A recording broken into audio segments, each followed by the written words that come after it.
नमस्कार, मेरा नाम है कुंदन झा और आप देख रहे सच इंडिया समाचार। आज हम दिल्ली विश्वविद्यालय हैं जो कि फैकल्टी ऑफ आर्ट्स के पास हैं और ये हमारे साथ जितने भी विद्यार्थी हैं वो ये सारे दिल्ली विश्वविद्यालय के अलग अलग कॉलेजों से हैं जो कि दिल्ली में क्या पूरे भारत में काफ़ी मशहूर हैं ये कॉलेजेस। आइए, आज हमारा जो मुद्दा है वो ये मुद्दा है कि कैसे जो इंटरनल कमेटी है, कंप्लेंट कमेटी है जो कि महिलाओं के लिए बनाया गया था यूजीसी के द्वारा, लेकिन अभी भी वो पूरी तरह संचालित नहीं है। तो मैडम अपना नाम बताइए। मैं बागिशा हूँ, एमए इंग्लिश कर रही हूँ, सेकंड ईयर। कौन से कॉलेज से हैं आप? डिपार्टमेंट में ही चल रहा है। अच्छा, डिपार्टमेंट से आप चल रहा है। तो आप बताइए कि जब आप ग्रेजुएशन आपने यहीं से करा है दिल्ली विश्वविद्यालय से? नहीं, स्टेट यूनिवर्सिटी थी हरियाणा में। हरियाणा में कौन सी स्टेट? एमडीयू। अच्छा, एमडीयू से थी। तो एमडीयू में कैसा था? मुझे तो बिल्कुल भी मतलब आई थिंक है ही नहीं। अच्छा, इंटरनल लेकिन फिर भी मेरे को पढ़ना पड़ेगा, देखना पड़ेगा, बिकॉज कॉलेज में तो था ही नहीं। अच्छा, तो जैसे ये देश की राजधानी दिल्ली है और वो हरियाणा है, तो वहाँ के और यहाँ के सभ्यता में मतलब क्या फर्क है? क्या वहाँ पे ऐसी वारदात होती है जो यहाँ पे दबा दी जाती है? बताते हैं हम। जैसे वहाँ का सबसे जो फेमस कॉलेज है जो कि लेट्स से के यहाँ मिरांडा राम जैसे करके हैं, वहाँ का यूनिवर्सिटी मेन कैंपस है, उसके साथ में ही नेकी राम कॉलेज करके है। अच्छा। तो सबसे ज्यादा स्ट्रीट सेक्सुअल हैरेसमेंट, मतलब चलते चलते ऐसे ही मतलब आवाज लगाना या फिर ऑल ऑफ दैट, सबसे ज्यादा ऐसी वारदातें कहाँ आती हैं? उस कॉलेज के सामने, उस एरिया में।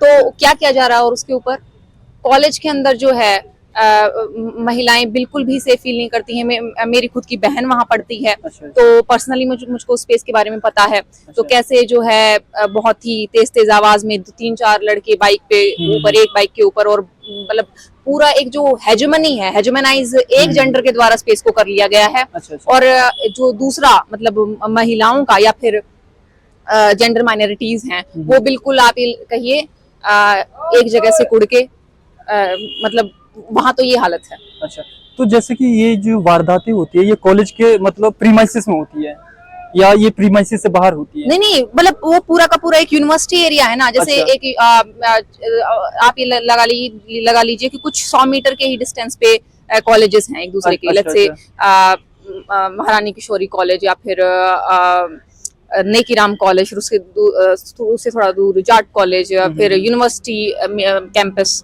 तो वहाँ ये हालत है। तो आपके मतलब जब आप उस टाइम में पढ़ रही थी, कौन से वर्ष में आपने किया है? मैं अभी मेरा था लेट्स से कि अभी खत्म हुआ था 23 में। तो अच्छा। 23 से आप ये लगा लीजिए 20 से 23 में जो वारदातें, मतलब ऐसी नहीं है कि वारदातें नहीं होती थी, वहाँ पे भी होती थी। हम तो आपको वहाँ पे आप मतलब कहाँ पे जाते थे या कहाँ पे कंप्लेन करने की अथॉरिटी थी? देखिए, तो यूनिवर्सिटी के अंदर तो कोई सेल नहीं थी। अच्छा, बिल्कुल भी। अच्छा। अगर वारदातें से हुए कि एक बार हमारे ही कॉलेज में गन पॉइंट के ऊपर लड़की को उठा लिया गया। अच्छा अच्छा। उसके बाद उस कॉलेज के सामने वैन लगा दी गई। अच्छा। कॉन्स्टेंटली फिर वो 24 घंटा वहाँ पे वैन रहती थी और अच्छा। लड़कियों की ही सर्वेलेंस होने लग गई। अच्छा, मतलब आप ये देखिए, लड़की को गन पॉइंट पे उठाया गया है, उसकी कोई खबर नहीं है। अच्छा अच्छा। ठीक है। और उसके बाद आपने क्या किया? कॉलेज में ही वो गाड़ी लगा दी है, मतलब एक वैन लगा दी है पुलिस की। जो हरियाणा जो है, जो कि मतलब एक बहुत ही समृद्ध राज्य है, लेकिन वहीं जो सेक्स रेशियो है सबसे कम है। आई थिंक 830 के आसपास है। तो हाँ। इतनी सारी महिलाओं को तो आप पैदा होने से पहले ही मार दे रहे हैं। मतलब वो तो इसमें रिफ्लेक्ट हो रहा है कि कितना तब भी महिलाओं की वहाँ पे मतलब सम्मान नहीं किए जा रहे हैं। यहाँ तब भी वारदातें ऐसी हो रही है। बहुत ही खराब स्थिति है। तो इन सब के पीछे क्या कारण है? आप शायद कुछ मीटर पार नहीं कर सकते। अच्छा हाँ। आप कुछ मीटर पार नहीं कर सकते without street sexual harassment, without मतलब someone making derogatory comments or like whistling or something. अच्छा, ये तो बात हुई हरियाणा की। अब दिल्ली कब आए हैं? अभी दिल्ली हमको दूसरा साल चल रहा है। एक साल हो चुका है आए हुए। तो दिल्ली में कैसा वातावरण आपको लगा? दिल्ली में अब यही देखिए, क्योंकि ये देश की राजधानी है, सुरक्षा के दृष्टिकोण से ये और भी पुख्ता होना चाहिए। हाँ हाँ, बिल्कुल पुख्ता होना चाहिए। और तभी हम बता रहे हैं कि आप किसी भी महिला के से जाके यहाँ पूछिए, मतलब चाहे वो मैं हूँ, मतलब हम ही 3 खड़े हैं यहाँ पे ग्रुप में। तो कि किसके साथ जो है let's say street sexual harassment या फिर बहुत ही अननोन कॉल्स, रिपीटेड कॉल्स और या फिर अनवांटेड सेक्सुअल एडवांसेस ना हुआ हो, आई डोंट थिंक कि कोई भी ऐसा है। अच्छा, ये तो बात हुई जैसे यहाँ की दिल्ली की, जैसे आप यहाँ पे विश्वविद्यालय में पढ़ी, तो विश्वविद्यालय का कैसा वातावरण है? अब यही देखिए कि आप यहाँ पे जो अलग अलग इंस्टेंसेस हम आपको बता देते हैं जिससे आप आंक सकते हैं कि कैसा माहौल है। कि आईपी कॉलेज में 2023 का मार्च 2023 का केस है कि जब फेस्ट हो रहा था तो गुंडे घुस जाते हैं फेस्ट में, जिसे आप गूंस, हाँ बिल्कुल, गुंडे घुस जाते हैं फेस्ट में और वो लड़कियों की हैरेसमेंट करते हैं, ग्रोपिंग करते हैं। अच्छा। और तमाम तरीके के मतलब वहाँ पे पीपल विद इम्पेयरमेंट वो इतना इंजर्ड भी हो जाते हैं उसी वारदात में ही। और उसके बाद 230 के आसपास जो है कंप्लेंट्स आती हैं, दर्ज होती हैं, individual complaints with proof, with evidence, videos, photographs उन लोगों का ऐसे करते हुए। और उल्टा उनको यूज किया जाता है उन लड़कियों के ऊपर सर्वेल करके और उनके घरों में ये बताने के लिए कि तुम्हारी लड़कियां हाथ से निकल रही हैं, इनको कंट्रोल करो। मतलब ये कौन करता है? मतलब ये आईसीसी की बॉडी के पास कंप्लेन गई है और फिर उन लड़कियों के साथ ये हुआ है। आईसीसी ने उन लड़कियों के साथ, मतलब अभी देखिए ना, जिस आईसीसी को बनाया गया है कि ये एक जेंडर सेंसिटाइजेशन बढ़ाए और जो भी ये मुद्दे हैरेसमेंट के हो रहे हैं कैंपस के अंदर, सिर्फ और सिर्फ बाहर से लोगों का आने का तो बहुत ही दूर की बात मान लीजिए, लेकिन जो कॉलेज के अंदर भी लेट्स से प्रोफेसर भी कर रहा है, ऑब्वियस पावर डायनेमिक्स है जहाँ पे वो उनके केसेस के साथ भी काउंटर करने के लिए, बट वो आईसीसी कर क्या रही है? उस आईसीसी के साथ पास बिल्कुल रिटन कंप्लेंट्स जब आ रही हैं इंडिविजुअल करके सब एविडेंस के साथ साथ, तब वो उन लड़कियों के ही घरों में फोन जा रही हैं। मतलब एक मोरल पुलिसिंग हो रही है, मतलब तमाम तरीके की रिग्रेसिव प्रैक्टिसेस जो हम so called regressive parts of societies में, और यहाँ तो प्रोग्रेसिव है, सब कुछ हो ही नहीं सकता। तो इसमें देखते हैं इस जो जितना भी ये केस हुए हैं, तो इसमें आपको नहीं लगता कि आपको कहीं ना कहीं आगे बढ़ना चाहिए, एक कदम आगे बढ़ना चाहिए, जैसे कानूनी सहायता लेनी चाहिए, या आप यूनिवर्सिटी के बाहर से आप पुलिस सहायता ले सकती हैं? नहीं, जो कि हमारी बात सुनिए, अब ये हमारी आईसीसी की मांग क्यों है? मतलब आप ये कह रहे हैं कि अगर यहाँ पे कुछ होता है तो आप मतलब हाँ, हम ये पूछना चाहेंगे कि क्या अगर किसी लड़की के साथ हैरेसमेंट हुई है ऑन कैंपस, तो क्या उस लड़की की ही अब जिम्मेदारी है अपने लिए जस्टिस सीख करना? हम ये मांग कर रहे हैं कि एक एक्सेसिबल होना चाहिए, एक कैंपस के अंदर आईसीसी इसलिए होना चाहिए बिकॉज आप तो ये तो कह दीजिए कि एक सुप्रीम कोर्ट है, ट्रायल कोर्ट की क्या ही जरूरत है? मतलब हम ये मांग रहे हैं कि ये क्यों होनी चाहिए आपकी मांग ये है कि जो भी आईसीसी में जो भी संस्था मतलब स्थापित की गई है वो ढंग से रन करनी चाहिए, उसके जो इलेक्शंस हैं वो बिल्कुल वो इलेक्टेड होनी चाहिए। एक जो अवधि इलेक्शंस के लिए लगाई गई है वो उसमें स्टूडेंट्स होने चाहिए, फिर टीचिंग स्टाफ होना चाहिए, नॉन टीचिंग स्टाफ होना चाहिए, मतलब एक प्रॉपर ढंग से जो है वो चलाई जानी चाहिए। ऑटोनोमस जो आईसीसी की जो इलेक्शन होते हैं उसको कौन नियंत्रण करता है? अभी तक तो हमको इलेक्शंस दिखे ही नहीं कहीं की इलेक्शंस ही हो रहे हैं। मतलब अंदर ही अंदर सारे मतलब नॉमिनेट होते हैं। अच्छा, नॉमिनेट मतलब नामांकन मतलब बिठा देते हैं और ज्यादातर बहुत ही जो मतलब ज्यादातर पावर के क्लोज होते हैं वही बैठे होते हैं। अच्छा, क्योंकि हम जब देखते हैं कि इतने बार हमने खुद देख चुके हैं। तो अपॉइंट करने की किनको पास पावर रहती है? अपॉइंट यही है, अगर कॉलेज में है तो प्रिंसिपल, हाँ यही बात है, और यूनिवर्सिटी में तो है तो वीसी, यही होता है। और साथ एक और विद्यार्थी है जो कि आईसीसी के बारे में बताएंगे कि आईसीसी जो है कॉलेज में स्थापित करने चाहिए, और अगर स्थापित है तो किस तरह से रन करने चाहिए ताकि बच्चों को तकलीफें न आए। सबसे पहले अपना नाम बताइए। मैं श्रुति हूँ, डिपार्टमेंट ऑफ इंग्लिश से, मैं एमए कर रही हूँ दिल्ली विश्वविद्यालय से। दिल्ली कहाँ से हैं आप? मैं दिल्ली से ही हूँ, मतलब मैं यूपी में जन्म ली हूँ पर मेरी स्कूलिंग वगैरह दिल्ली से। तो आप यहाँ ये बताइए कि जैसे आईसीसी है, पहले तो आईसीसी के बारे में बताइए कि आईसीसी है क्या हमारे दर्शकों को। ICC is internal complaints committee, जो यूजीसी मैंडेटेड बॉडी है जो कॉलेज में किसी भी तरह का सेक्सुअल हैरेसमेंट अगर होता है तो उससे डील करती है। अच्छा, पर इस बॉडी का हम देखते हैं गठन कई कॉलेजेस में होता नहीं है, या होता है तो इस तरह से होता है कि उसके इलेक्शंस नहीं किए जाते हैं। अच्छा, राइट, इलेक्शंस नहीं किए जाते हैं तो ऐसे ही आप एडमिनिस्ट्रेशन ऐसे लोगों को आईसीसी में पहुंचा देता है जिनको वो दबा सकता है, जिनके बेसिस पे वो किसी भी कंप्लेंट को रफा दफा कर सकता है। तो basically sexual harassment, gender justice, इन सब चीज़ों के बारे में बिल्कुल भी मतलब दिल्ली यूनिवर्सिटी से आप एक्सपेक्ट करेंगे ना कि यहाँ पे कम से कम ये एक जगह होगी देश में, one of the biggest universities, देश का ये सर्वोच्च संस्थान है। हाँ, इसमें बच्चे आते हैं सुरक्षा की भी दृष्टिकोण से लेके और ज्ञान का भी जो फील्ड है वो बढ़ जाता है। तो वो सब बच्चों को नहीं मिलता, सिर्फ ज्ञान मिलता है। और सुरक्षा के दृष्टिकोण से आप ये कहना चाहती है कि ये थोड़ी कमजोर है। तो हाँ, तो आपने स्नातक कहाँ से किया हुआ है, मतलब ग्रेजुएशन? ग्रेजुएशन मैंने डीयू से ही किया है, श्री वेंकटेश्वर कॉलेज से। अच्छा, तो उस कॉलेज में आपका क्या मतलब वो था, अनुभव था? मेरा अनुभव मतलब देखिए, मेरा कोविड बैच था तो आधा तो मेरा कोविड में ही निकल गया। पर श्री वेंकटेश्वर फिर भी एक ऐसा कॉलेज था जहाँ पे आईसीसी के इलेक्शन हुए थे। लेकिन फिर भी आप देखेंगे कि ICC as a body itself वो रिग्ड है कि परपेट्रेटर्स के फेवर में। बिकॉज आप देखेंगे बार बार कि आईसीसी में सिर्फ स्टूडेंट्स के इलेक्शंस होते हैं और वो एक ऑटोनोमस बॉडी नहीं है, वो एडमिनिस्ट्रेशन के हाथों में। प्रिंसिपल जो टीचर्स उस बॉडी में पार्ट लेते हैं वो नॉमिनेट उन्हें एडमिनिस्ट्रेशन खुद करता है, उनके इलेक्शंस नहीं होते, राइट?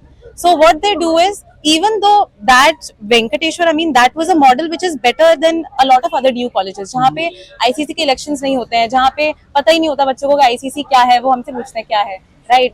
सबको पता होना चाहिए, जबकि इसके बारे में कॉलेज खुद अपने आप से एक क्या बोलते हैं एंडेवर करे कि हम सबके पास इस तो बारे जैसे में आप लोगों का, जैसे कोई स्नातक करके जाता है या पीजी करने के लिए जाता है, तो उसमें जब जाते हैं तो क्या बच्चों को ये बताया नहीं जाता कि कॉलेज में जो है ये भी एक कमेटी है, इसके ये बेनिफिट है, या आपको कुछ भी तकलीफ हो तो आप इनके पास जा सकते हैं? क्या आपको कभी बताया नहीं गया? जैसे कि आपने अभी ये कहा कि किसी बच्चों को पता नहीं है, लेकिन बच्चों को ये बताना चाहिए, ये किसका मतलब काम है? बिल्कुल एडमिनिस्ट्रेशन का ही काम है। मुझे तब पता चला जब वहाँ पे इलेक्शंस होते हैं, राइट? अच्छा। एंड वहाँ पे फिर भी हम देखते हैं आईसीसी कितना रिग्ड है, क्योंकि हमारे कॉलेज में कई ऐसे केसेस आते हैं जहाँ पे परपेट्रेटर्स को, जो क्योंकि प्रोफेसर्स हैं उनके पास ज्यादा पावर है, क्योंकि हम एक यूनिवर्सिटी में टीचर स्टूडेंट का रिलेशन एक तरफ एक पलड़ा भारी है ना। टीचर्स के हाथ में आपके असेसमेंट के मार्क्स हैं, आपके वहाँ पे अथॉरिटी है टीचर्स के पास, तो आज स्टूडेंट्स उनसे थोड़ा डरता भी है। तो ऐसे टीचर्स को जानबूझ के आईसीसी में डाला जाता है एडमिनिस्ट्रेशन के द्वारा, जो एडमिनिस्ट्रेशन का पक्ष लेंगे। स्टूडेंट्स के खिलाफ ही जब ऐसी कंप्लेंट्स आती हैं तो उनपे ही एक्शन लेना बहुत मुश्किल होता है। टीचर के खिलाफ अगर कोई एक्शन आई, उस पे क्या ये आईसीसी कुछ एक्शन ले पाएगा? ये तो बहुत दूर की ही बात है, क्योंकि आज तक ऐसा नहीं हुआ। आई थिंक बहुत मुश्किल होता है किसी टीचर के खिलाफ एलिगेशंस लगाना और उस एलिगेशंस का मतलब प्रूव होना, उसके खिलाफ कुछ एक्शन लेना। तो जैसे कि आप विद्यार्थी रही हैं और विद्यार्थी अभी ज्ञान भी अर्जित कर रहे हैं, तो इन सब जैसे दौर में तो आप क्या चाहती है कि ये जो संस्थान है जो कॉलेज में होती है या यूनिवर्सिटी में लेवल है, ये किस तरह से मतलब बनाया जाए जिसके कि बच्चों को आसानी हो इसमें कंप्लेंट? पहली बात तो ये एडमिनिस्ट्रेशन के हाथों से निकाल के इसे एक ऑटोनोमस बॉडी बनानी चाहिए। ठीक है। दूसरी बात, इसमें मुझे लगता है कि प्रोफेसर्स का भी चुनाव होना चाहिए, स्टूडेंट्स का चुनाव होना चाहिए, और वर्कर्स भी जो है कॉलेज के उनका भी चुनाव होना चाहिए, क्योंकि कॉलेज का पूरा एक हायरार्की कैप्चर होना चाहिए इस बॉडी में, राइट? मतलब हर एक विभाग से हर एक स्टूडेंट रिप्रेजेंट करना होना चाहिए। स्टूडेंट रिप्रेजेंट करे, वर्कर्स का रिप्रेजेंटेटिव हो, प्रोफेसर में भी रिप्रेजेंटेटिव हो, एंड उन सबके इलेक्शंस हो, क्योंकि जब इलेक्शंस होंगे then you are accountable to that public. When there are no elections you are not accountable to anyone, you can do anything you want, right? So इसके खिलाफ ही होना चाहिए। और मुझे लगता है जेएनयू में जो जीएस कैश था वो एक बहुत अच्छा मॉडल था, जिसको अब हटा दिया गया, जिसके लिए वहाँ पे जेएनयू में इतना बड़ा मूवमेंट भी खड़ा किया जेएनयू ने। तो जीएस कैश इसीलिए था कि जीएस कैश में हर वर्कर्स, प्रोफेसर, स्टूडेंट्स का चुनाव हुआ करता था, और जीएस कैश is gender sensitisation committee against sexual harassment. वो सिर्फ पनिशमेंट की बात नहीं करती है, वो जेंडर सेंसिटाइजेशन की बात करती है। हमें पता है कि डीयू में जेंडर सेंसिटाइजेशन मतलब कैसे, मतलब हम जानते हैं जैसे डीयू में कई तरह से लोग आएंगे, राइट? जिनके पास शायद ये जानकारी नहीं से आए, हर एक राज्य से आए, ठीक है, और शायद मतलब उस तरह से एजुकेशन नहीं मिली सबको कि कितने तरह के मतलब जेंडर सेक्सुअल हरासमेंट क्या होती है, सबसे पहले डेफिनेशन, कंसेंट क्या होता है, क्या ये सबको पता है? बहुत सारे लोग हैं जिनके पास ये आर्टिकुलेशन नहीं है। लीगल अवेयरनेस एक होनी चाहिए। तो ये अवेयरनेस फैलाना, राइट? ये अवेयरनेस, क्योंकि दिल्ली यूनिवर्सिटी एक ऐसा स्पेस है जहाँ पे ये अवेयरनेस बन सकती है, जहाँ से ये एक जो नैरेटिव है वो जा सकता है, ताकि आप सबको बताएं, तभी वो थोड़ा कुछ जब दिल्ली विश्वविद्यालय सुधरेगा तो इसको देख देख के देश के या राज्य के सभी विश्वविद्यालय इसको अपनाएंगे। एग्जैक्टली। अगर पूरे टाइम मतलब जो स्टूडेंट्स बैच है, जो प्रोफेसर्स बैच है, प्रोफेसर्स का, वर्कर्स का, सबका एक जेंडर सेंसिटाइजेशन हो, उन्हें बताया जाए कि क्या होता है, कंसेंट क्या होता है, सेक्सुअल हरासमेंट की डेफिनेशन क्या है, आप कैसे कुछ चीजें जो कर रहे हैं वो गलत है और क्या सही है, ये एक विचार वहाँ पे देना बहुत इंपॉर्टेंट है। क्योंकि रेप कल्चर से निकलता है ना ये सब जो हो रहा है, उस कल्चर को भी हमें एक ऑल्टरनेटिव कल्चर से काउंटर करना होगा। उसको काउंटर करना, एक ऐसी बॉडी इमेजिन करना हमें बहुत जरूरी है। तो मुझे लगता है वो एक बहुत उम्दा क्या बोलते हैं एग्जाम्पल है जीएस कैश। उसी की तर्ज पे आईसीसी में भी कुछ चेंजेस हो सकते हैं, या फिर जीएस कैश ड्यू में लाया जा सकता है। इस तरह के चेंजेस आने चाहिए। ड्यू में भी पहले आईसीसी के आने से पहले एक ऑर्डिनेंस था जो ऑटोनमस था, जिसमें बेसिकली एडमिनिस्ट्रेशन के हाथों में नहीं था, और उसमें ऐसे भी प्रावधान थे कि आउटसाइडर्स का भी मतलब रिप्रेजेंटेशन, बिकॉज अगर आप उसी क्या बोलते हैं आप वहीं पे काम करते हैं, आप वहीं पे रहते हैं, आपके पास थोड़ा दबाव। तो आपको क्या नहीं लगता नहीं है कि जैसे बाहर से कोई लोग आते हैं तो सुरक्षा की भी दृष्टिकोण से कमजोर है विश्वविद्यालय?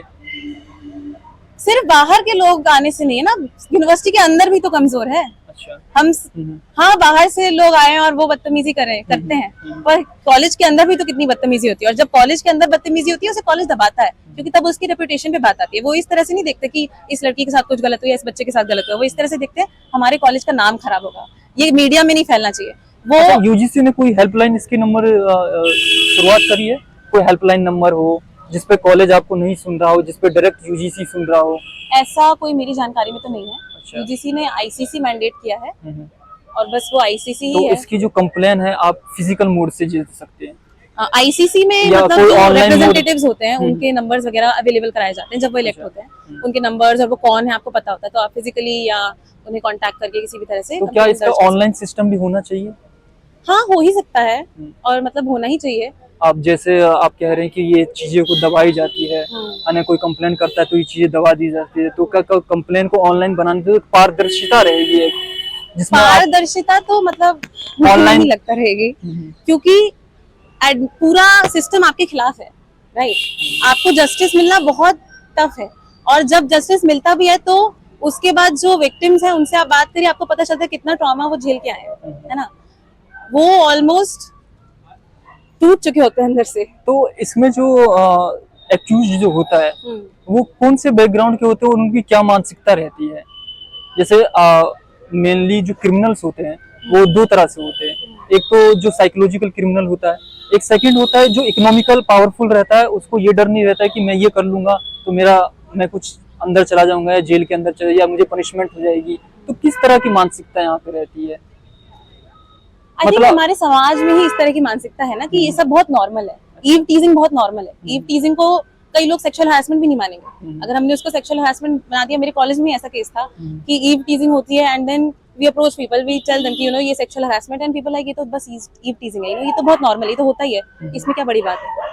ये जो हर दिन छोटी छोटी चीजें होती हैं जिनको नॉर्मल बनाया जाता है, वहीं से ये मानसिकता आती है ना कि ये गलत नहीं है, मैं कर रहा हूँ, मेरा अधिकार है, तुम तो यहाँ पे हो, you deserve it, right. That's where this mentality is coming from, and of course एक फैक्टर एक तबके का हो ही सकता है ये भी कि मेरे खिलाफ कुछ नहीं किया जा सकता, मेरे पास बहुत पावर है, तो वो उस तरह से भी आ सकता है। पर एक जो बड़ी चीज है वो ये भी है कि ये बहुत नॉर्मल बना दिया गया है, ये सब किसी को बहुत बड़ी बात नहीं लगती है, जिसकी वजह से सेंसिटाइजेशन बहुत इंपॉर्टेंट है। नमस्कार, हमारे साथ एक और सहपाठी विद्यार्थी जुड़ गए हैं। आइए हम इनसे बात करते हैं कि आईसीसी को लेके क्या दिल्ली विश्वविद्यालय और तमाम विश्वविद्यालय में कार्यक्रम चलाए जा रहे हैं। सर सबसे पहले अपना परिचय दीजिए। मेरा नाम अमन रावत है, मैं आयसा से हूँ और अभी फिलहाल मैंने यहाँ से लॉ पास आउट किया है। अच्छा, तो अभी जो आप ये मुहिम चला रहे हैं, जो भी आईसीसी के मुहिम मतलब मुहिम चल रही है कि आईसीसी को और संगठन बनाया जाए और सशक्त बनाया जाए, तो इसको लेकर क्या रणनीतियां हैं आपके पास? फिलहाल हमारी रणनीति ये है कि जैसे हम देखते हैं कि डूसू करीब आता है और इसी के बीच आरजी कार वाला इश्यू होता है, कोलकाता से लेके उत्तराखंड, बिहार, तमाम ऐसे इश्यूज आते हैं जिसमें पता चलता है कि महिलाएं आज के दौर में सेफ नहीं है। तो प्रश्न ये उठता है कि यूनिवर्सिटी प्रीमाइसेस के अंदर क्या इस यूनिवर्सिटी में महिला सेफ है? तो जब हम देखते हैं कि जो मिरांडा हाउस का एक इश्यू होता है जहाँ पे तमाम मर्द छात्र वो जो एक एबीपी नाम के एक गूंड संगठन से आते हैं, वो सब यूनिवर्सिटी प्रीमाइसेस के अंदर घुसते हैं, वो वहाँ पे हुड़दंग मचाते हैं, दे डू ईव टीजिंग, वो छेड़छाड़ी करते हैं, विसल ब्लोइंग करते हैं, तो उसके बावजूद उनके खिलाफ कोई एक्शन नहीं लिया जाता। तो आईसीसी का एक प्रश्न उठता है कि क्या आईसीसी फंक्शनिंग है? क्या आईसीसी सही में उस तरीके से फंक्शन कर रही है, उस तरीके से उसका बॉडी काम कर रही है जिसके लिए वो बनाई गई है? तो इसका प्रश्न सीधा मेरा प्रश्न ये है कि आईसीसी के विफल के क्या कारण हो सकते हैं कि ये इतनी विफलता मतलब बच्चों में नजर आ रही है? जैसे हमने पहले भी विद्यार्थियों से बात करी है, उनके भी नजर में ये विफल नजर आ रहा है, तो इसको संगठन करने के लिए मतलब इसका विफलता का कारण क्या है? इसकी विफलता का कारण ये है कि जब कोविड के बाद जब यहाँ पे नए छात्र आए, उससे पहले भी एक आईसीसी का कल्चर रहा है। वो इतना बेहतरीन तो मैं नहीं बोलूंगा कि जितने जिस योग्यता के साथ उसको चलना चाहिए था उस हिसाब से चला, पर स्टिल वो तब भी एक प्रॉपर ठीक ठाक फंक्शनिंग में चलता था। रेगुलर इलेक्शंस कभी कभार हो जाते थे और कमेटी काम करती थी। पर कोविड के बाद जो एक बहुत लंबा गैप आया तो स्टूडेंट्स को पता ही नहीं था कि आईसीसी नाम का एक कमेटी है। उनको ना उनके ब्रोशर में मेंशन किया जाता था। जब यूनिवर्सिटी खुलती थी तो ओरिएंटेशंस में ये चीज मेंशन नहीं की जाती थी कि आईसीसी करके ऑर्गेनाइज एक कमेटी है, आपके साथ सेक्सुअल हैरेसमेंट हो तो आप यहाँ आइए, आपके ये इश्यूज को एड्रेस किया जाएगा। तो जब बच्चों को इसके बारे में पता ही नहीं है तो वो जाएंगे कहाँ? वो जाएंगे नहीं तो उनके जो केसेस हैं वो दबके रह जाएंगे। तो आईसीसी के फिर धीरे धीरे इन 3 सालों में इन्होंने आवश्यकता खत्म ही कर दी। तो ये यूनिवर्सिटी जो एडमिनिस्ट्रेशन चाहता है कि जो आपके तमाम मुद्दों से अपने हाथ छटकना चाहता है कि उसको इस चीज की नैतिक जिम्मेदारी लेनी नहीं है, तो आईसीसी के तहत भी उन्होंने यही किया है। तो सर इसमें मैं ये जानना चाहता हूँ कि जैसे आईसीसी जो है, जो कॉलेजों और विश्वविद्यालय में मतलब इस्टेब्लिश है, तो उसमें जो अगर कंप्लेन होती है तो उस कंप्लेन को अंजाम तक क्यों नहीं पहुंचाया जाता है? क्या इसका राजनीतिक दबाव होता है या आर्थिक दबाव होता है? बिल्कुल बिल्कुल बिल्कुल, मैं भी यही आना चाह रहा था कि राजनीतिक दबाव हम देखते हैं कि जब दूसरों के इलेक्शंस होते हैं तो दूसरों के जो कैंडिडेट्स हैं वो गेट तोड़ के उस वुमेन माइनॉरिटी कॉलेजेस में जाते हैं जो केवल महिलाओं के लिए है। वो महिलाओं के कॉलेजेस में जो दूसरे कैंडिडेट है वो भी केवल महिलाओं के साथ ही कैंपेनिंग करने जा सकते हैं, वो भी ज्यादा से ज्यादा 2 या 4। पर ये 25-30 लड़के गेट तोड़ के साउथ कैंपसेस के वुमेन कॉलेजेस के, नॉर्थ कैंपसेस के वुमेन कॉलेजेस के गेट तोड़ के यहाँ ये स्टॉम्पिंग करते हैं, ये अंदर घुसते हैं और फिर इसके खिलाफ और एक तमाम फेस्ट भी होते हैं जो महिलाओं के, उसमें भी ये आते हैं और ये सेम हुड़दंग करते हैं। और इसके एक्चुअल मटेरियल फैक्ट्स होते हैं, इसके फुटेजेस हैं, इसके वीडियो रिकॉर्डिंग्स है, उसकी तमाम उसके बाद भी कोई एक्शन नहीं लिए जाते। तो सुरक्षा फिर कहाँ रहती है? जैसे ये दिल्ली विश्वविद्यालय है और देश की राजधानी में स्थित है, तो इसमें सुरक्षा कहाँ? जो गेट मतलब तोड़ के अंदर चले जाते हैं वहां पे गार्ड नहीं होते या पुलिस नहीं होती? सुरक्षा और एक्शन तो सिर्फ उसमें लिए जा रहे हैं जो किसी बड़े दल या किसी बड़े बाहुबल के बेटे नहीं है, किसी बड़े नेता के नहीं है। जो ये 25-30 लड़के जो एक ऐसे संगठन से आते हैं जो इस देश में राज कर रहा है, जो इस देश को एक इस इंस्टीट्यूशन को संघ बनाना चाहता है, तो वो इस चीज के विपरीत जा रहे हैं। वो चाहते हैं कि जो उनके लड़के हैं जो कुछ भी कर रहे हैं उसको वो उस नैरेटिव को बढ़ते देना चाहते हैं। वो महिलाओं के अधिकारों की बात तो कभी करेंगे नहीं, तो जिनके साथ उत्पीड़न हो रहा है उसमें भी कुछ नहीं कर रहे। हम देखते हैं कि आईपीडब्ल्यू कॉलेज में और मिरांडा कॉलेज में, तमाम इन यूनिवर्सिटीज में 230 से ऊपर रजिस्टर्ड केसेस हैं, 230 से ऊपर एक रिटन सबमिशंस होते हैं और आईसीसी को ये सबमिशंस जाते हैं और आईसीसी इसके खिलाफ मौन रहता है, कोई एक्शंस नहीं लिए जाते 230 केसेस में। तो फिर महिलाओं को जो तमाम मुश्किलों के बाद ऐसी यूनिवर्सिटीज में पढ़ना आती है, उनको कैसे कॉन्फिडेंस आएगा, वो कैसे एम्पावर्ड फील करेंगी कि इस यूनिवर्सिटी प्रेमिसेस में वो सेफ हैं। यूनिवर्सिटी के वो बाहर निकलती है तो 10-12 लड़के उनको हमेशा ये टीजिंग करते हुए दिखते हैं। यूनिवर्सिटी के अंदर ये गेट तोड़ के जाते हैं, तो वो सेफ कहाँ है? तो इसीलिए आईसीसी का गठन, आईसीसी की प्रॉपर फंक्शनिंग की हम डिमांड करते हैं और इसीलिए हम 4 तारीख का जो हमारा कॉल है, जो यहीं पे जहां हम खड़े हैं गेट नंबर 4 दिल्ली विश्वविद्यालय का, यहाँ पे नॉर्थ कैंपस का, यहाँ पे हम एकत्रित होंगे। दिल्ली विश्वविद्यालय के तमाम कॉलेजेस के छात्र छात्राएं यहाँ पे आएंगी और मांग देखेंगी कि हमारा आईसीसी, हमारी इंटरनल कंप्लेंट कमेटी, हमारा जेंडर सेंसिटाइजेशन कमेटी किधर है। सर जैसे कि आपने बताया कि आप लॉ के स्टूडेंट हैं, हाँ जी, ठीक है, तो हमारे दर्शकों को ये बताइए कि लॉ में क्या रेमेडी है इसकी? अगर कॉलेज नहीं मानता है तो उसके अगेंस्ट फिर महिला कहाँ जा सकती है लॉ विधि के द्वारा? जी जैसे हर एक कॉलेजों में विधि सेल होती है, लीगल सेल होती है, तो क्या उसमें भी वो कंप्लेंट कर सकती है? तो उसका क्या मतलब प्रोसेस होगा? जी, सबसे पहले इसमें प्रश्न ये उठता है कि एक महिला अगर उसके पास आईसीसी और जैसे जेंडर सेंसिटाइजेशन जैसी कमेटी नहीं है तो वो क्या करेगी? तो यूनिवर्सिटी चाहता है कि या फिर वो पुलिस के पास जाए या फिर अपने खुद पर्सनल लेवल पे देखे। तो हर महिला जो बैचलर्स के बाद यूनिवर्सिटी में आई है वो इतनी एम्पावर्ड नहीं है कि पुलिस के पास सीधा जा सके, उसको वो सेफ जोन नहीं दिखता है। एक डर हमेशा सताया रहता है जो हमारे तमाम पुलिस के पेरेंट्स हमें बुलाना ले या हमारी पढ़ाई, और अगर वो पेरेंट्स के पास जाएंगे तो पेरेंट्स बोलेंगे आप अपनी पढ़ाई छोड़ के आ जाइए। तो इसीलिए आईसीसी की जरूरत है। अगर हम इसका विकल्प ढूंढने में चले गए ना, तो महिलाओं के साथ, उन जेंडर माइनॉरिटीज के साथ जिसके साथ ये उत्पीड़न हो रहा है, उनके खिलाफ, उनके प्रति ये हमारा एक बैक स्टैबिंग होगी, उनके प्रति हमारा एक ये धोखा होगा कि हम आईसीसी के खिलाफ, आईसीसी के विपरीत उनको एक ऑल्टरनेटिव चीज देने की वादा कर रहे हैं। हमें आईसीसी ही चाहिए और उसी पे हमें स्टिक भी करना चाहिए, क्योंकि उससे कुछ कम मांगना उनके लिए, उनके हित में नहीं होगा। तो क्या आपकी मांग एक जो आईसीसी में जो जितने भी प्रेसिडेंट रहते हैं या जितने भी मेंबर रहते हैं, तो क्या आप एक उसमें जुडिशियल मेंबर भी चाहते हैं?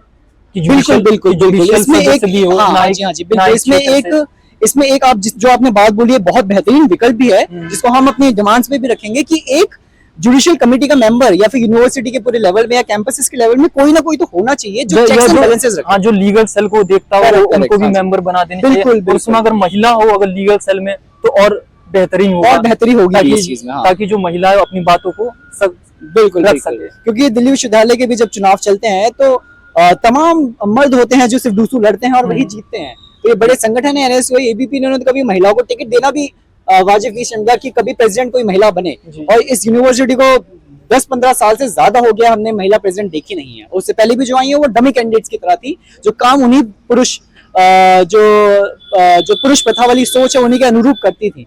तो जब जेंडर सेंसिटाइजेशन जैसी कमिटीज, आईसीसी जैसी कमिटीज जब आती हैं तो ये महिलाएं एम्पावर्ड फील करती हैं, उन कॉलेजेस में भी एम्पावर्ड फील करती है जहाँ पे डूसू नहीं है।